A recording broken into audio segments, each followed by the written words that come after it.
emergency. I want to thank so many. First of all, our citizens. In the most difficult times, our citizens band together in support of one another. We were up and down the city streets of Brook Park today with our residents, who we noticed they're taking care of one another. They're literally helping move tree limbs off lawns. They're helping repair fences that have gone down. They're helping with just about anything that they can give a helping hand. So thank you to our residents.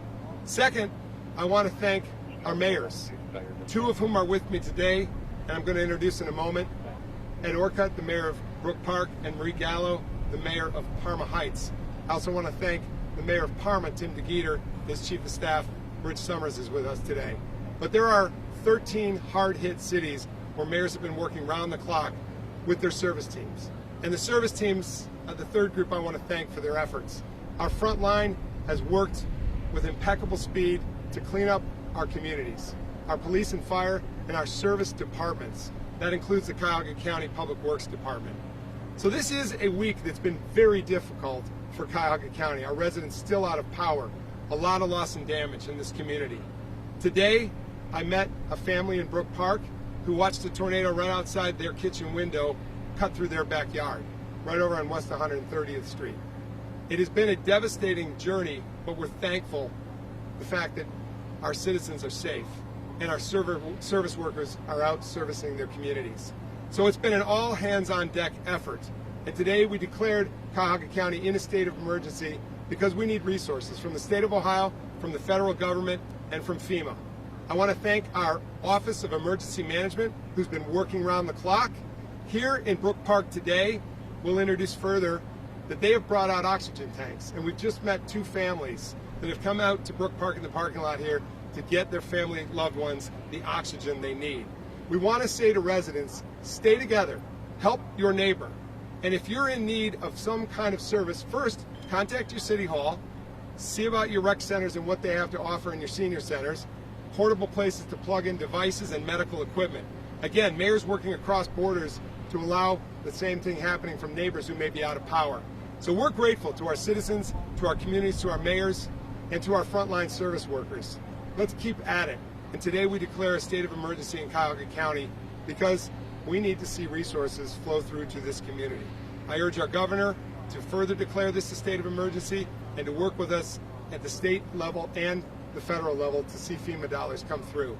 Thank you, Cuyahoggans, for sticking with it, for staying together, for helping one another, and our frontline service teams for doing the work 24/7 that you're doing out in communities like this community of Brook Park. Without further ado, I want to introduce Mayor Ed Orcutt, the mayor of the city of Brook Park.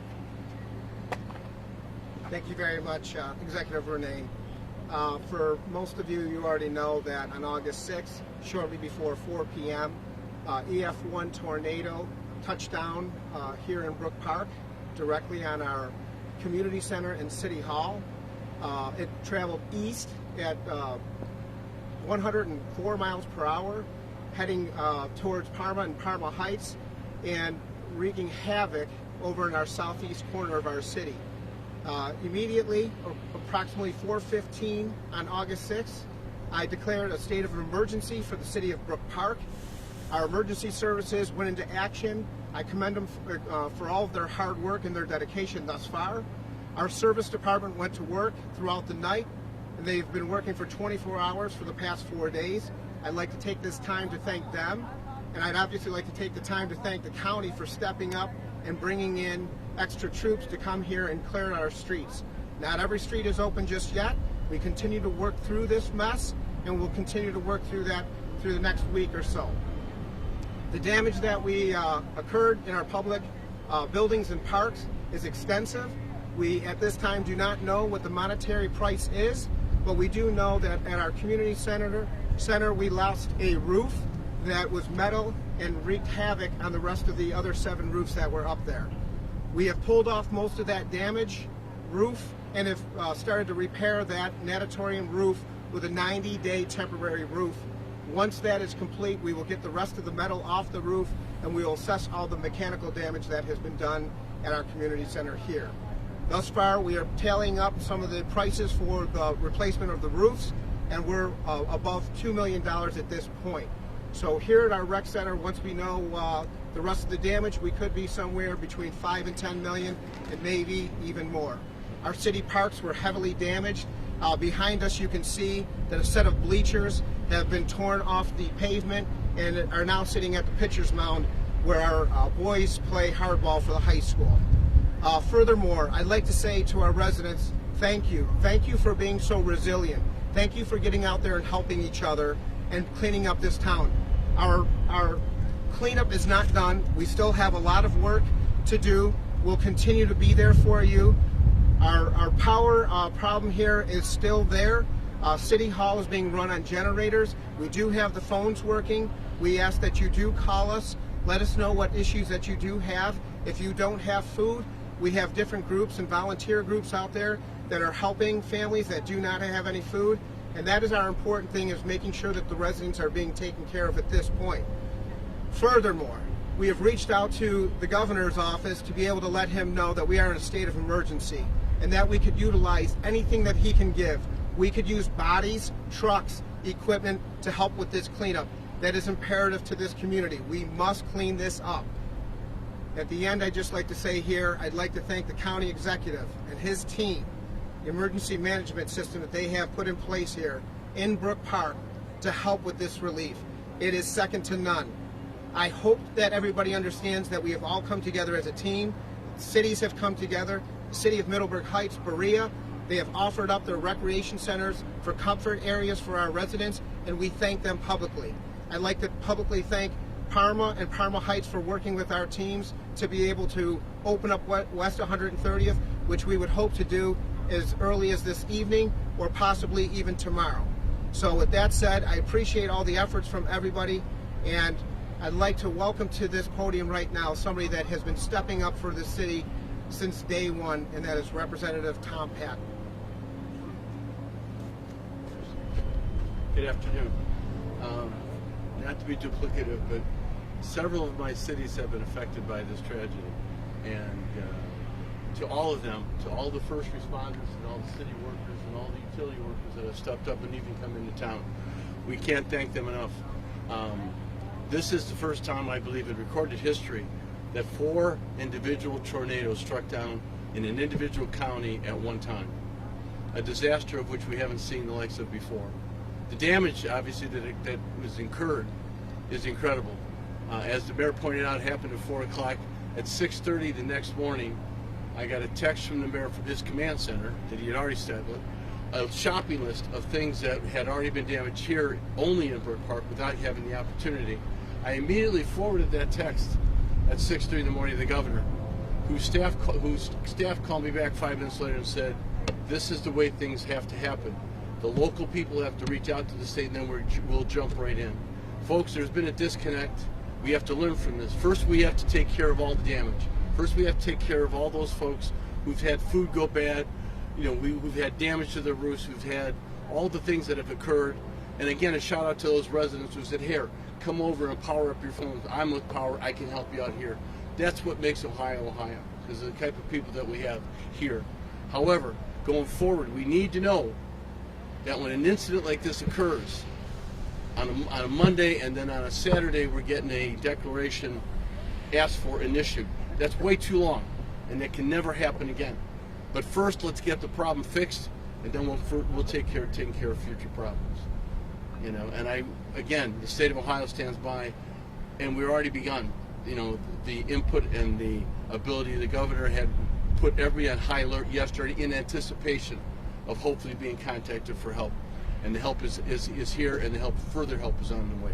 So thank you all very much. Your Honor.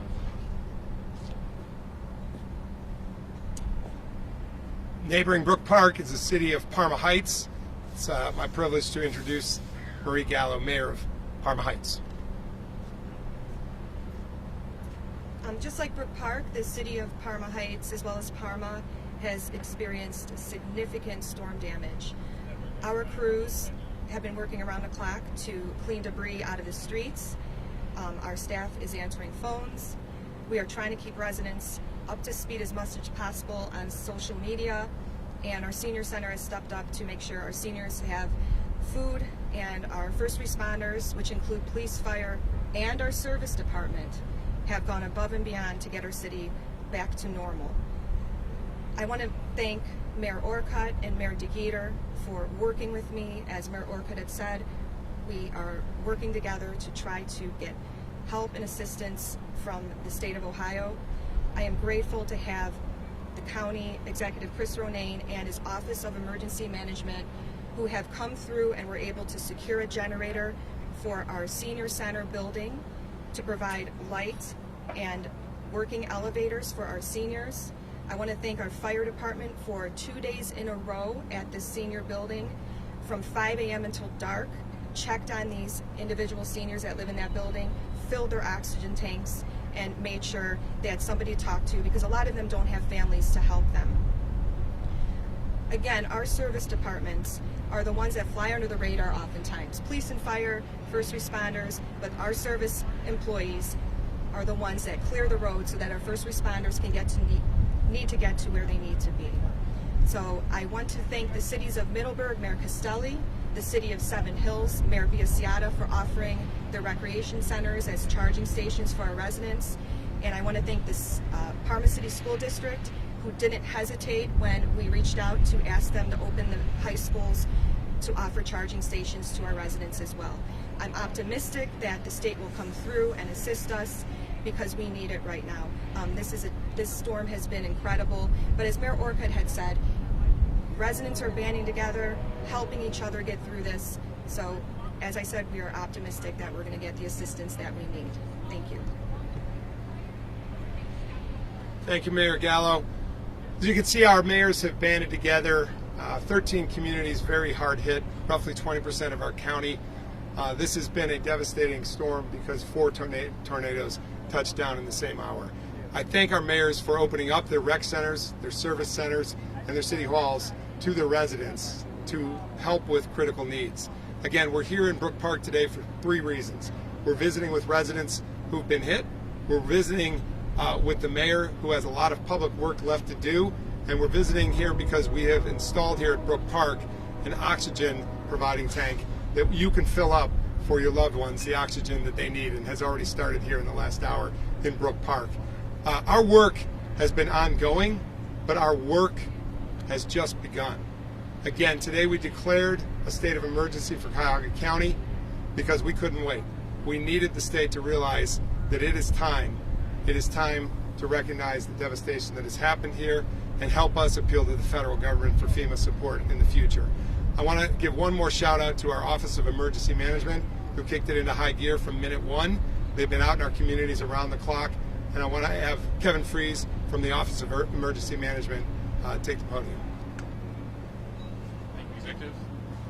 Starting about 1 hour after the storms rolled through, we reached out to all of our communities asking what they had in terms of needs, what their damage was, and we had staff out in the field that evening in Bedford doing damage assessments of residences as well as public facilities.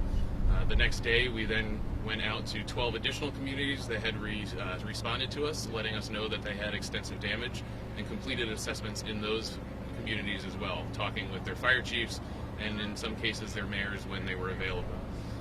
Since then, we've been constantly sending out information regarding recovery and assistance and funding assistance. We have finally crossed the potential threshold for public assistance, and that is going as part of the declaration today. On the individual assistance side, the homes that we were expecting were not as severely damaged as is required under federal guidelines for damage to residential structures, as well as insurance, lack of insurance requirements. We continue to field requests from our communities, and as they come in, we are either fulfilling those locally with our Public Works Department, or going out to neighboring jurisdictions that are less affected to see if they can assist. And if that is not an option, then we are reaching out to the state of Ohio for assistance, and that is how we obtained this oxygen generating device, is from the Ohio Department of Health. This is one of those devices. We were able to secure a second one that we are working to deploy elsewhere in the county with other partners.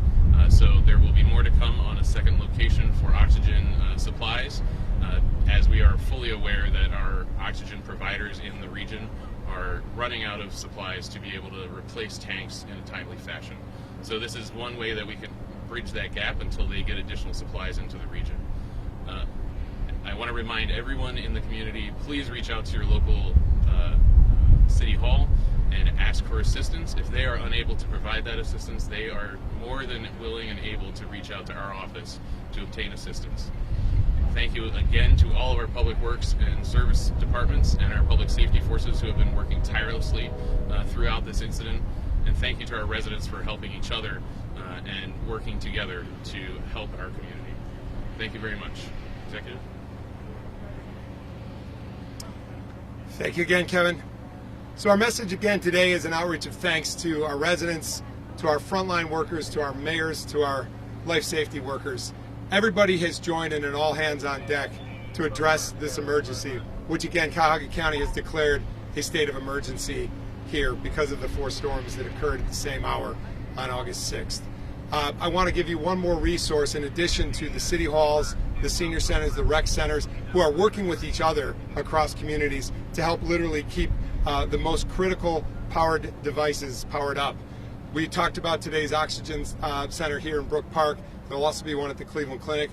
We've talked about going to your rec centers, your senior centers, and your city halls. But there's one other number, and that's 211. Dial 211 at the United Way if you have any need at all.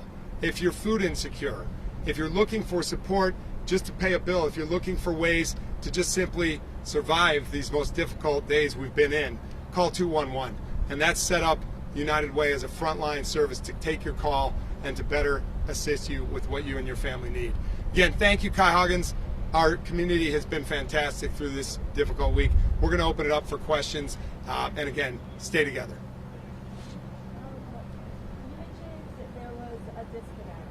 That was the word that was used today. Can you explain what that is or what that was? Yeah, the issue that Cuyahoga County has needed is the attention that we don't need to wait for a threshold financially for things to be declared an emergency. We were working by that playbook and we decided it was ultimately red tape because we are going to meet a threshold of $5.9 million such that a state of emergency kicks in. So I declared it. I got ahead of it and said, it's time. We don't need to enumerate all of the dollars that it takes. We just need to declare this for what it is. We can all see it in our front yards. My power's been out with my family for 5 days. We're all living it. It is a state of emergency. So that had to do with the fact that there is a technical threshold that a county has to reach in order to get the state to acknowledge a state of emergency. We just declared it, and the letter we wrote the governor today is to ask for a waiver for that $5.9 million because we know that we will reach that. What are the resources that we're asking for specifically? In the immediate, it's been supplies like this oxygenator that we have. It's been suggested that also we need chippers to literally help trees get deconstructed. But I want to say our mayors in our communities and our county has band together to provide critical support to one another. Whether it's our public works team that's moving down to utility poles, whether it's our tree cutting services that have worked together to remove trees from the road, they band together, and I'm proud of the communities of Cuyahoga County, 59 strong, again, to which over 20% of our communities have been hit hard and hundreds of thousands of residents without power. I know you think that you have another mobile option truck. Right. But where can people go to right now besides, I don't know, hospital or something like that, to get an option of lane? Right here in this parking lot of the city of Brook Park. It's open to all throughout the region. We picked this as the central location. It's a notable location for the damage that's incurred here, but people are showing up right now to get oxygen refills. And thanks again, this has been a good partnership with the state of Ohio on the level of getting oxygen tanks shipped to us and also having our Office of Emergency Management supply the manpower to help residents fill up, as is happening right here, right now. For what time? All around the clock. Yep. Yep. Yep. And also, I have a question for either mayor. Answer both please. Basically, what are your streets like? I know you told me that the rec center is obviously poured up, but what about the street? Is there any specific street that still has damages that you're working on right now? Currently, right now, we are still working on West 130th to open that up between the streets of Settlement Acres and Zaremba in Brook Park. I have worked with Mayor Gallo. We put a plan together approximately about 11:45 last night to join forces to be able to put all of our resources that we could onto West 130th. As the poles have just been installed yesterday, now the cleanup begins. So today we had crews out there with bucket trucks, dump trucks, and we were picking up the debris. And also, I would like to thank Mayor Gallo. She got her street sweeper out there, and we worked as a team to be able to get that together. The street is still currently closed due to the fact that we have to get signal service out there to make sure that the traffic lights, the masts that are attached to them, are secured and safe for the residents. There was also significant damage on Ridgewood by the shops of Parma. So part of that road is closed for the linemen and women that are working over there to put new poles in. I think about 9 of them fell. So we are waiting for that to be cleaned up as well so that traffic can flow more freely through there in the city of Parma into Parma Heights. We see some tips that tornado sirens didn't go off in Brook Park and Parma Heights. Is there validity to this claim? Is there something wrong? I can answer that. So it's a manual system that we use at our fire department, and as we were getting the signal that there was a tornado possibility here in the area, our firefighters were watching the roof of the rec center come off. So in essence, there was no time to put it out, and we lost all power on top of that. Same situation for Parma Heights. We do not have sirens in Parma Heights. I don't believe we ever have.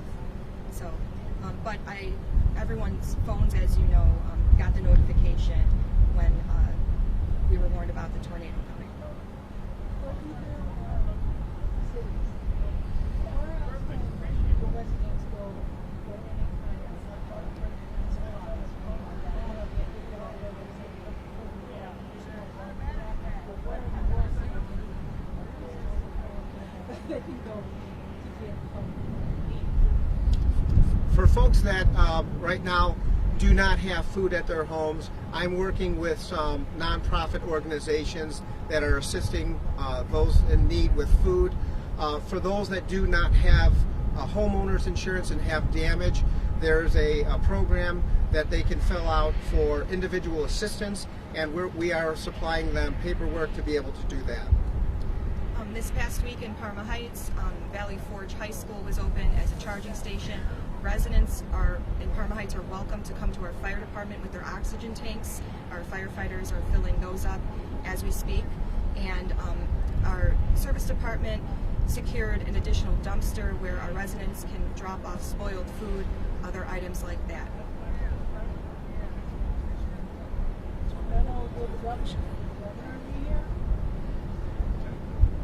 Lieutenant Governor was here this week. I want to clarify one thing on the oxygen. This oxygen's here till 8 o'clock tonight, and then 9 to 5 through the days forthcoming. At your hospitals, your local area hospitals, we've got a outpost at the Cleveland Clinic. But if you need, obviously, oxygen at a time that you're not finding it here in these hours, do seek your local hospital. Any other questions?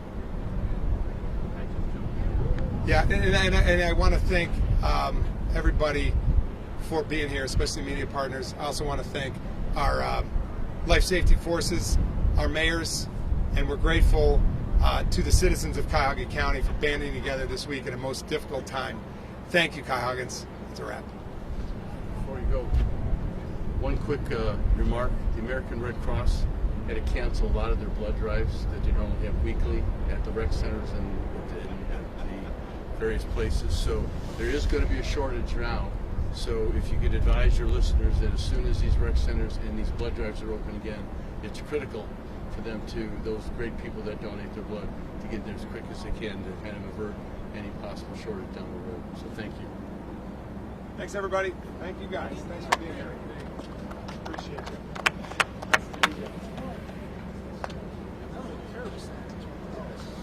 I feel like we took you out for the match.